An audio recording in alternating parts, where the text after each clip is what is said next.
சகலனா என்னங்க அர்த்தம்? ஒரே கம்பெனி பொருளை வாங்கி ஏமாந்தவன் பேர் தான் சகலன்னு அர்த்தம்.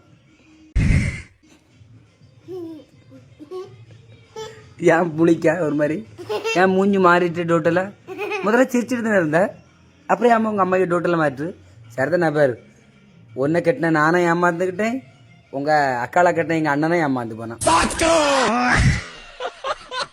இதுதான் சகலை. புரிஞ்சா?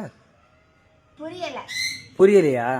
அதாவது நான் இப்போ ஒன்றை கட்டி ஏமாந்துருக்கோம்ல, அதே மாதிரி உங்க அக்காளை எங்க அண்ணன் கட்டி ஏமாந்துட்டான். இதுதான் சகலுக்கு நாங்கள் ஏமாந்த காரணம். சரியா? எங்க குடும்பமே இப்போ ஏமாந்து போய் கிடக்கு. உங்களை கெட்ட போய் வந்த இடத்துக்கே போலாம்ல. ஐயோ, ஒரு பைத்தியக்கார பையிலிட்டு மாட்டிட்டு போடுறப்பா. நீங்க தானே பின்னால லோன்னு வந்தியே, என்ன கட்டுங்க என்ன கட்டு. ஆண் அழகனும் அழகா இல்லை, கெட்ட சொல்லியா கிடைச்சது இல்லையா? நான் ஒழுங்கா ஒரு பிள்ளைய லவ் பண்ணிட்டு இருந்தேன், அந்த பிள்ளை வாழ்க்கையில மண்ணில் போட்டது நீ.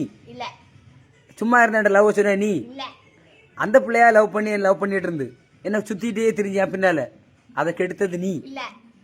அந்த பிள்ளை பாம்போல என் பின்னால லோன்னு ஸ்கூட்டியில தெரியுதுமா, கட்டையாட்டு கருப்பா இருந்தாலும் கலராட்டு இருப்பா, கொஞ்சம் கருப்பா இருந்தாலும் முடி நீளமா இருந்து.